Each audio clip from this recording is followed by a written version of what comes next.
విక్రమ్‌కి సుందరి గురించి అసలు విషయం చెప్పేసింది మన హీరోయిన్ రాధ. ఇక సుందరి వాళ్ళ ఇంటికి తీసుకువెళ్ళింది మన హీరో గారిని. ఇక రామచంద్ర అయితే తన కూతురు పేరున ఆస్తి మొత్తం రాయాలని లాయర్‌ని కూడా పిలిచేశాడు. ఇక ఇలాంటి మరిన్ని ఇంట్రెస్టింగ్ విషయాలు ఈరోజు ఎపిసోడ్‌లో ఉన్నాయి. అసలు ఈరోజు ఎపిసోడ్‌లో ఏం జరిగిందో తెలుసుకోవాలనుకుంటే వీడియోని లాస్ట్ వరకు చూడండి. అసలు స్కిప్ చేయొద్దు. డైలీ కూడా టీవీలో కంటే ముందుగానే మన ఛానల్‌లో మీ ఫేవరెట్ సీరియల్‌లో ఏం జరిగిందో తెలుసుకోవాలనుకుంటే మన ఛానల్‌ని సబ్స్క్రైబ్ చేసుకోవడం మాత్రం అస్సలు మర్చిపోద్దు. ఇక ఈ వీడియోకి ఒక లైక్ చేసేయండి. లేట్ చేయకుండా ఈ రోజు స్టోరీ ఏం జరిగిందో తెలుసుకుందాం వచ్చేయండి. ఆస్తి విషయంలో రామచంద్ర అయితే తీవ్రంగా ఖండిస్తుంది మన హీరోయిన్ రాధ. ఇక్కడే మన హీరోయిన్ అయితే చాలా తెలుగుగా మాట్లాడుతుంది. నా చిట్టి చెల్లెలు అమాయకురాలు, స్టేజ్ల మీద నాటకాలు వేసుకుంటూ పెరిగింది తప్ప అంత బాధ్యత తను తీసుకోలేదు. ఇలాంటి సమయంలో తనకి అంత బాధ్యత ఇస్తే అంత బాధ్యత తను మోయలేదు గురూజీ అని చెప్తుంది. ఇక ఆ మాటలకు సుందరి బల్బులు అయితే ఎగిరిపోతాయి. ఇక దమయంతి కూడా చాలా సంతోషపడుతుంది. కోట్ల ఆస్తి నాకు దక్కకుండా పోతుంది, ఎలాగైనా అడ్డుపడు రాదా అని మనసులో చెప్పుకుంటుంది. ఇక్కడే మన హీరోయిన్ గారు అయితే స్టీరింగ్ మన హీరో గారి వైపు తిప్పుతుంది. ఆయన ఆ బాధ్యతలన్నీ తీసుకోవడానికి మా ఆయన ఉన్నాడు కదా, ఈయనైతే చిట్టికి ఆ ఆస్తులు ఎప్పుడు రాయాలి, ఎలా రాస్తే తన జీవితంలో బాగుంటుంది, తన భవిష్యత్తుకి మంచిది, ఇలాంటి ఆలోచనలన్నీ ఆలోచించి ఈయనైతే సరైన నిర్ణయం తీసుకోగలుగుతారు కదా అని అంటుంది. మన హీరో గారు కూడా మన హీరోయిన్కి వత్తాసు పలుకుతాడు. సరే మావయ్య, నేను చూసుకుంటాను కదా అన్నీ, మీరు ప్రశాంతంగా ఉండండి అని చెప్తాడు. అసలు మాత్రం పాపం సుందరి చాలా తిట్టుకుంటుంది మన రాధని. సుందరి ఓవర్ యాక్షన్ అయితే ఇక మామూలుగా ఉండదు. నాన్న, నాకు ఈ రోజు నీ చేత్తో ముద్దలు తినాలని ఉంది, తినిపిస్తావా అని అడుగుతుంది. మన రామచంద్ర అయితే వేరే లెవెల్లో రెడీ అయిపోతాడు. కరెక్ట్గా అదే టైంకి మధ్యలో దూరి సాంబార్ అయితే చిట్టి మీద పోసేస్తుంది మన హీరోయిన్ రాధ. తర్వాత పాపం ఇంక సుందరి చేసేదేమీ లేక అక్కడి నుంచి వెళ్ళిపోతుంది. తర్వాత సుందరి వెళ్ళిపోయిందని బాధపడుతున్న రామచంద్రయ్యకు మన హీరోయిన్ అండగా నిలబడుతుంది. ముద్దలు కలిపిన తర్వాత అలా ఆలోచిస్తూ ఉండకూడదు, ఆ కూతురి కోసం కలిపిన ముద్దలు ఈ కూతురికి తినిపించండి అని మన రామచంద్రయ్య దగ్గర కొసరి తింటుంది. ఇక్కడ వరకు జరిగిన స్టోరీ మొత్తం శాంపిల్. ఇక్కడి నుంచి అసలు స్టోరీ మొదలవుతుంది. అసలు స్కిప్ చేయకండి, లాస్ట్ వరకు చూడండి, చాలా ఇంట్రెస్టింగ్ గా ఉండబోతుంది. ఇక విక్రమ్ కృష్ణ అయితే చాలా పెద్ద షాక్ తినబోతున్నాడు.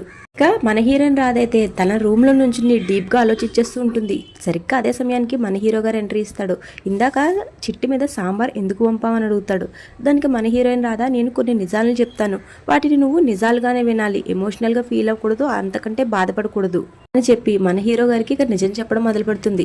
ఈ ఇంట్లో ఉండి అందరితోనే చిట్టిగా నటిస్తున్న ఆ చిట్టి అసలు చిట్టియే కాదు, గురూజీ కూతురు చిట్టి కానే కాదు అని చెప్తుంది. ఇక ఆ మాటలకి మన విక్రమ్ కృష్ణ అయితే చాలా షాక్ అవుతాడు. మన హీరో గారు ఇలా అంటాడు, ఏంటి ఇద్దరు పోలీస్ ఆఫీసర్లు ఉన్న ఇంట్లోకి ఇలా దొంగ నాటకం ఆడుతూ చిట్టి వచ్చిందా అని. మన హీరోయిన్ ఎక్కువగా ఆశ్చర్యపోకు, ఇంకా నీకు తెలియాల్సిన విషయాలు చాలా ఉన్నాయని చెప్తుంది. నాకు ఒక విషయం చెప్పు, నువ్వు చిట్టిని ఇంతగా ప్రేమించావు, ఇంత ప్రేమించినప్పుడు చిట్టి ఎదురుగా వస్తే నీ గుండె లబ్డబ్బని కొట్టుకోవాలి, ఏ రోజైనా అలా కొట్టుకుందా అని ప్రశ్నిస్తుంది. ఆ ప్రశ్నకి మన హీరో గారి దగ్గర సమాధానం ఉండదు. తన మీద నీకు ఎప్పుడూ ప్రేమ కలగలేదు, ప్రేమ అనే ఫీలింగే రాలేదు, అలాంటప్పుడు ఆ విషయం గురించి నువ్వు ఎప్పుడైనా ఆలోచించావా? మన బంధం, మన రిలేషన్ తనకి తెలియకూడదని తాపత్రయపడ్డావు తప్ప తన దగ్గర నీకు ఈ ఫీలింగ్స్ ఏమీ లేవని నువ్వు ఎప్పుడూ అబ్జర్వ్ చేయలేదని చెప్తుంది. చివరిగా నేను చెప్పే విషయం ఒకటే, తను మీ మామయ్య కూతురు చిట్టి కాదు, చిట్టిలా నటించడానికి వచ్చిన నవరస నటి సుందరి అని చెప్తుంది. ఆ మాటలకైతే మన హీరో గారు చాలా ఆశ్చర్యపోతాడు. మన హీరో గారు ఆశ్చర్యపోతూ అలా ఉండిపోతాడు. సరే అయితే నువ్వు నమ్మలేకపోతున్నావు కదా, నాతో రా, నీకు నిజాలు చూపిస్తానని మన హీరోయిన్ రాధ మన హీరో గారిని చేపట్టుకుని తీసుకువెళ్తుంది. తర్వాత రోజు రామచంద్రకి కాఫీ తీసుకువచ్చి ఇక సుందరి తన నాటకాన్ని అయితే మొదలు పెట్టేస్తుంది. ఇంట్లో వాళ్ళందరూ ఆస్తి నాకు రాయొద్దని చెప్పినప్పుడు నువ్వు ఆస్తి నాకు రాయడం కరెక్ట్ కాదు నాన్న అని చాలా నంగనాచిలా మాట్లాడుతుంది.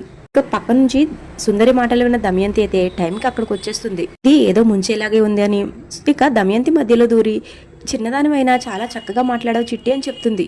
సుందరి అయితే నాట్య మండల్ రేంజ్ లో మళ్ళీ మొదలు పెట్టేస్తుంది. నేను మీ అందరితో కలిసి మా నాన్నను బాధపెడుతున్నాను, మా నాన్న ఇప్పటికే గుండె జబ్బ మనిషి, ఆయనకి ఎలా ఉంటుందో ఆరోగ్యం ఏంటో ఆయనకే తెలీదు, ఇలాంటి పరిస్థితుల్లో ఆస్తి అంతటిని నాకు రాసి ఆయన సంతోషంగా ఉందాం అనుకున్నాడు, కానీ ఆయన సంతోషానికి నేను అడ్డుపడుతున్నానని వైపు నుంచి నరుకొస్తుంది సుందరి. రేపు ఏదైనా జరగరాని జరిగితే మా నాన్నను సంతోష పెట్టకుండానే నేను ఇలా తప్పు చేశానే అని నేను జీవితాంతం బాధపడవలసి వస్తుందని ఇక ముసలి కన్నీరు కారుస్తుంది. ఇక ఈ డ్రామా మొత్తానికి రామచంద్ర అయితే ఐస్ క్రీమ్ కరిగినట్టుగా కరిగిపోతాడు.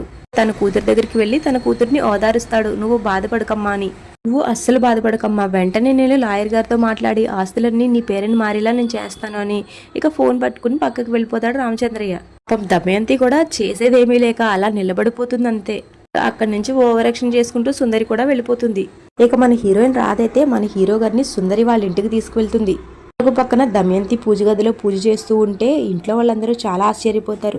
దమయంతి మాత్రం ఆ అమ్మవారిని ప్రార్థిస్తుంది. నేను సుందరిని ఆస్తి కోసం తీసుకొచ్చి పెడితే కానీ ఆ సుందరి ఏమో మళ్ళీ మా బావగారి ఆస్తి రాయించుకోవాలని చూస్తుంది. ఆ వైపరీత్యం జరగకుండా నువ్వే ఉండేలా చూడు తల్లి అని నమస్కరిస్తుంది. ఇక మరొక పక్కన మన హీరో విక్రమ్ కృష్ణకి మన హీరోయిన్ రాధా వాళ్ళ నోటితోనే, అంటే సుందరి వాళ్ళ అమ్మ నాన్నల నోటితోనే వాళ్ళ కూతురు అని, ఇక సుందరి ఎలా పుట్టింది, ఎక్కడ పుట్టింది అన్న విషయాలు అన్నీ వివరంగా చెప్పించేస్తుంది. వాళ్ళ మాటలు విన్న మన విక్రమ్ కృష్ణకైతే మాటలు మాట్లాడలేకపోతాడు. ఇక అక్కడి నుంచి పక్కకి వెళ్ళిపోతాడు. ఇక మరో పక్కన విక్రమ్ కృష్ణ వాళ్ళ మావయ్య, అదేనండి రామచంద్రయ్య, తన కూతురి మీదకి ఆస్తులు షేర్లు మార్పించాలనుకుంటాడు కదా, ఆ పేపర్స్ అన్ని తీసుకుని లాయర్ అయితే ఇంటికి వచ్చేస్తాడు చిట్టి పేరును మార్చేయడానికి. నేనైతే ఇక్కడ ఒక లాజిక్ మిస్ అవుతున్నాను, మీకు దానికి ఆన్సర్ తెలిస్తే కమెంట్ చేయండి. రామచంద్రయ్య తన కూతురైన చిట్టికి ఆస్తి మొత్తం రాయాలనుకుంటున్నాడు. ఈవిడ చిట్టియే కానప్పుడు ఈవిడకి ఎలా చెందుతుంది ఆ ఆస్తి? ఈవిడైతే సుందరి కదా. వాళ్ళు చిట్టి అని అనుకున్నంత మాత్రాన తను చిట్టి కాలేదు కదా, దానికి తగ్గ సాక్ష్యాలు కావాలి కదా. ఇక్కడ ఈ లాజిక్ మిస్ అవుతుంది. మీరేమనుకుంటున్నారో దీని గురించి కమెంట్ చేయండి. ఇక మన హీరో గారికి అయితే చాలా కోపం వచ్చేస్తూ ఉంటుంది. ఇన్ని రోజులు ఈ సుందరి ఇన్ని నాటకాలు ఆడిందని ఆశ్చర్యపోతాడు. ఇక మరో పక్క రామచంద్ర అయితే తన కూతురికి ఆస్తి రాయడానికి సిద్ధమవుతాడు. అలా ఈ రోజు ఎపిసోడ్ అయిపోతుంది. ఇక రేపటి ఎపిసోడ్ ఇంకా ఇంట్రెస్టింగ్ గా ఉండబోతుంది. రేపటి ఎపిసోడ్ లో ఈ సుందరి వాళ్ళ అమ్మా నాన్నలను తీసుకుని ఇంటికి వచ్చేస్తుంది మన హీరోయిన్ రాధా. ఇంట్లో ఏం జరగబోతుందో తెలుసుకుందాం. రేపటి వరకు ఆగాలి. మరి అంతకంటే ముందు మన ఛానల్ సబ్స్క్రైబ్ చేసుకుంటే టీవీలో కంటే ముందుగానే మన ఛానల్లో మీ ఫేవరెట్ సీరియల్ చూసేయచ్చు. సో ప్లీజ్ సబ్స్క్రైబ్ చేసుకుని బెల్ ఐకాన్ ఆన్లో పెట్టుకోండి. ఈ వీడియోకి లైక్ చేయడం మాత్రం అస్సలు మర్చిపోవచ్చు. Thank you so much for watching.